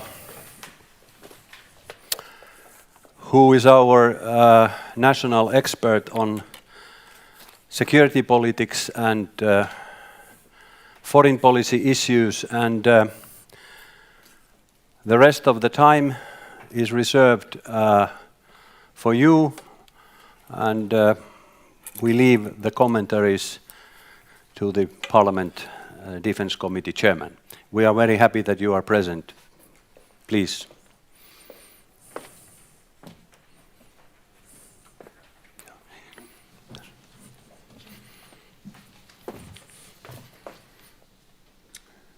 So, gentlemen, thank you.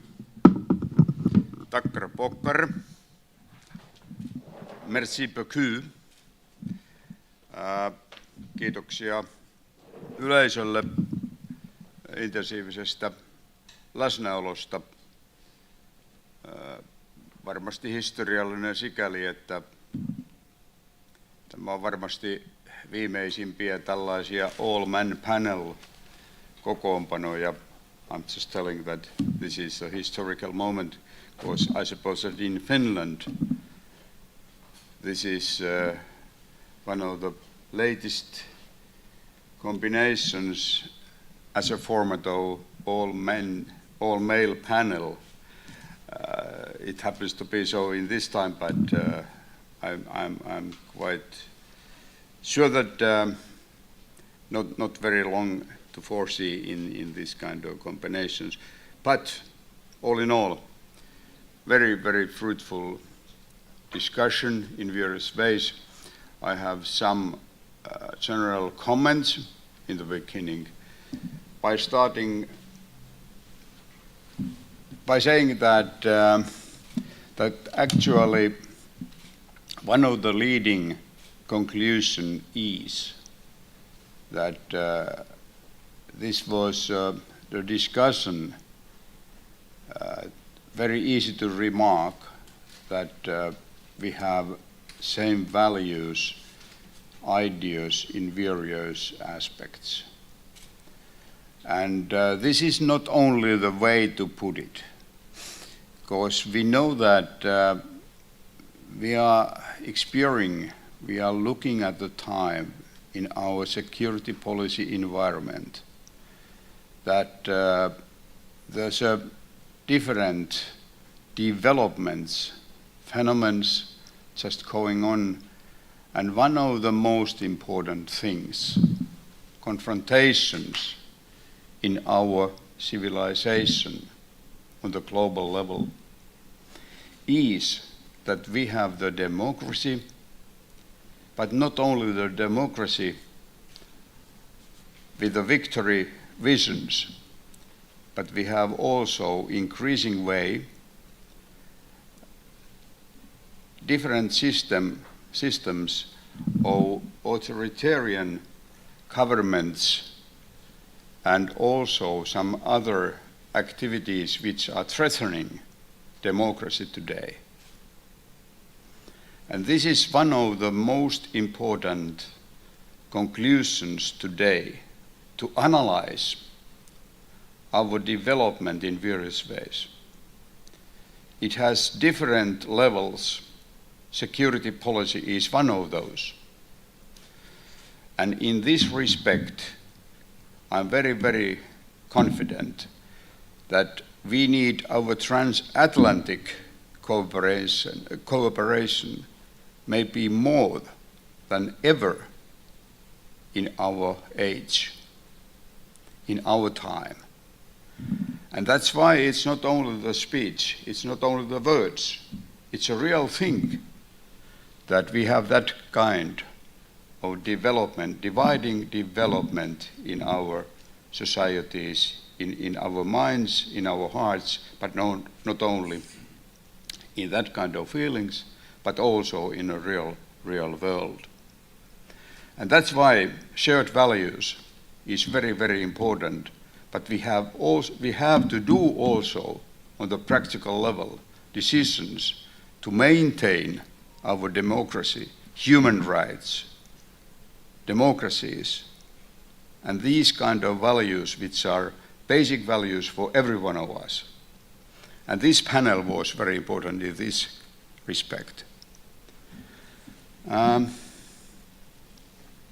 Just a very few conclusions what concerns gentlemen's comments in the panel.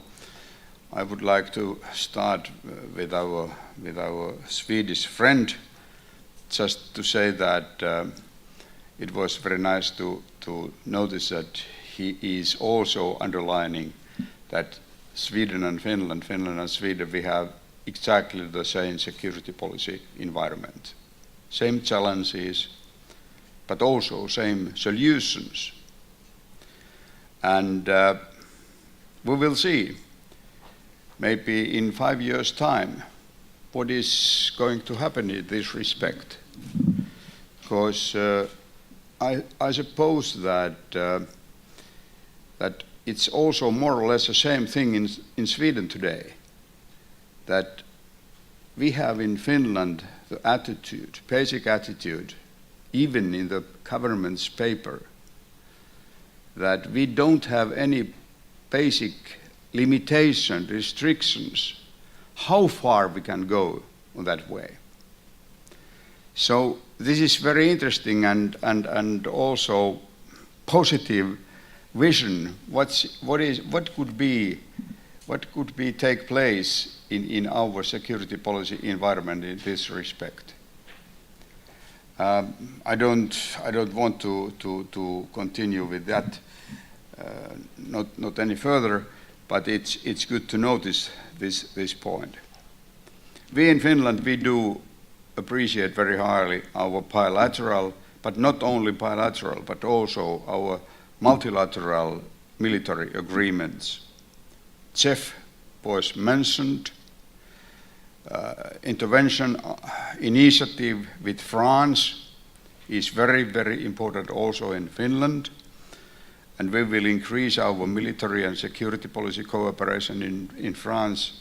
What comes from my side to say? I suppose that this gives some kind of excellent possibilities to find common aspects what concerns European security policy. Okay, burden sharing is very important, and we know that as one of the editors here today mentioned, that the President of the Republic of Finland stated just yesterday that he has a big headache with the EU today. We have put our attention, a lot of our attention, on the EU and EU security policy cooperation, actually collaboration. But how about the results? We have different initiatives in the air, but who will take the situation in their hands? And now we don't have any specific conclusions or ideas or visions what should be done just today. Something must be done, but what is that all about? We have different initiatives, yes. But situation like just now in Afghanistan can be the conclusion of the competence of the EU today. That's why this is a serious question. I don't want to give any specific answers in my mind, but anyway,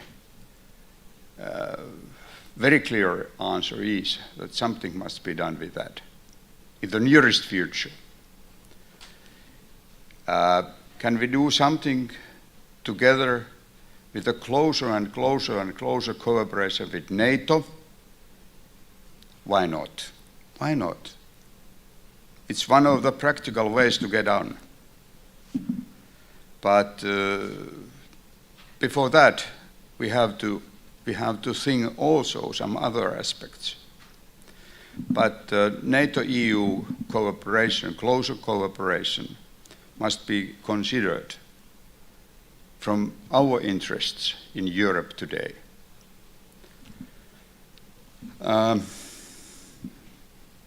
Also some other ideas we have in our mind what concerns the EU today.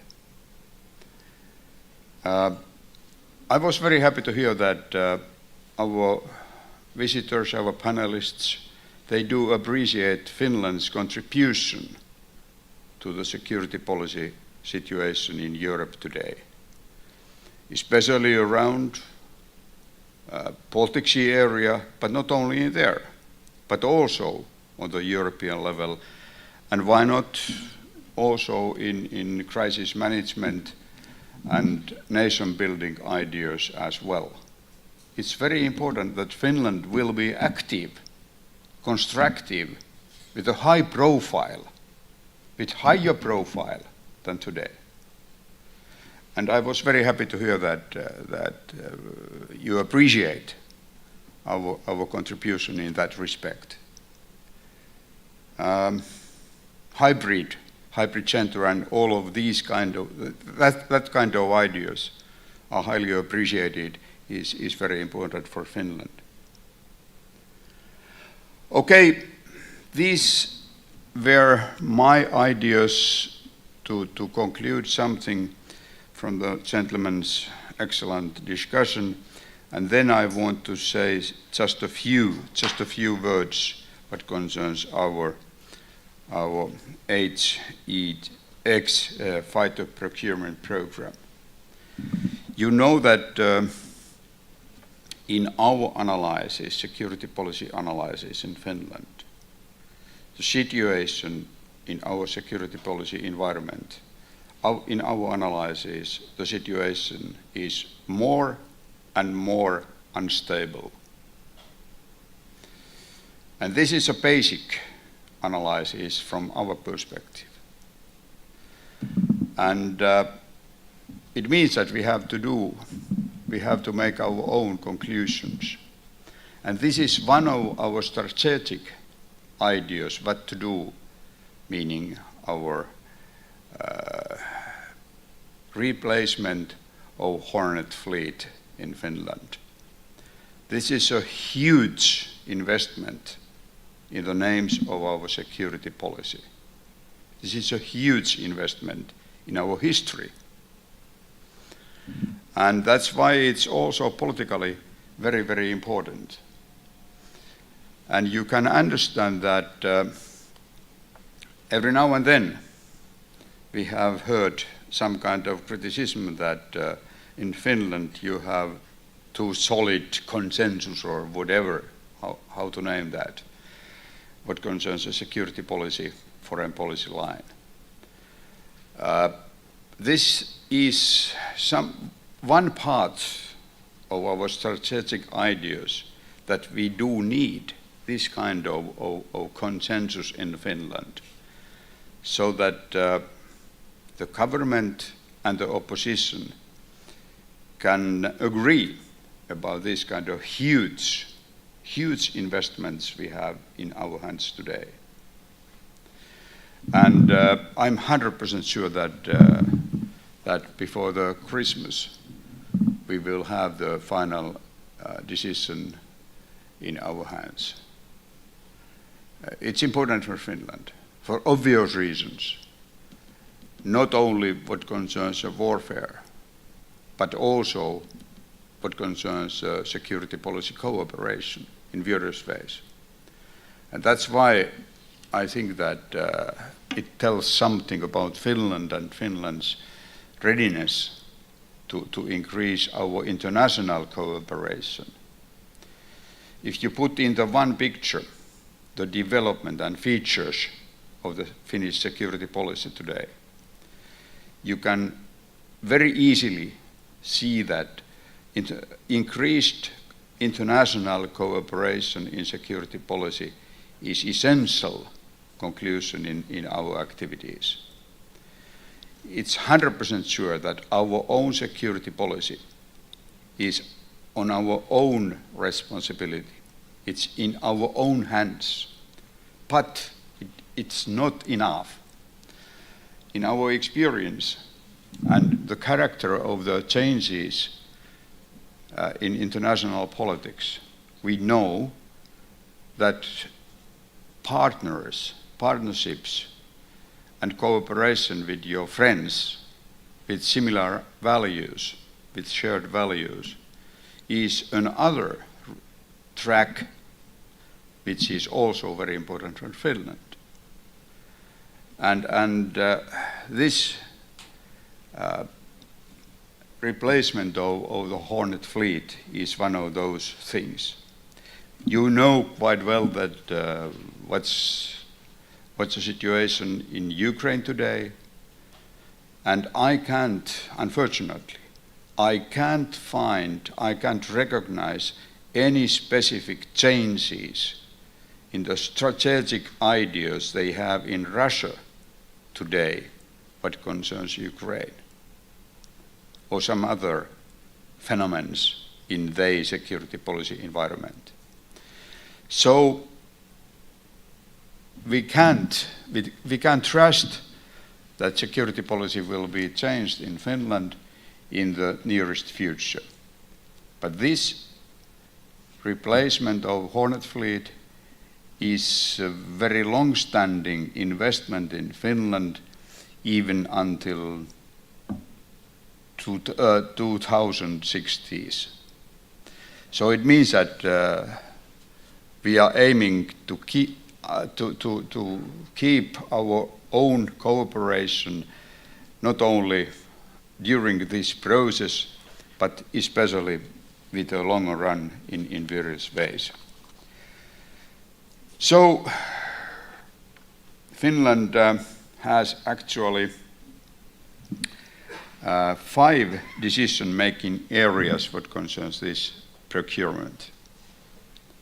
The first is fighters, military capability. Yes. The second one is security of supply. The third one, industrial cooperation. And the fourth, procurement and life cycle costs. And the fifth factor is security and defense policy implications. So military capabilities is the only decision-making areas where the candidates will be compared with each others. The HX program has also wider implications regarding our participation in international defense cooperation. Finland's strong national defense capability guarantees that we will continue to be an interesting partner in matters related to European defense. Maintaining our capabilities contributes also to the stability of the Baltic Sea and High North area. Nice to mention, with the strategic procurement programs, our defense budget expenditures will also exceed the NATO 2% GDP threshold. The 5 candidates, you are not chosen by accident. each one of the candidates manufacturing countries are prominent and long-standing partners with Finland in security and defense matters. Our partnership extends well beyond the procurement of defense material. Thank you very much and good luck.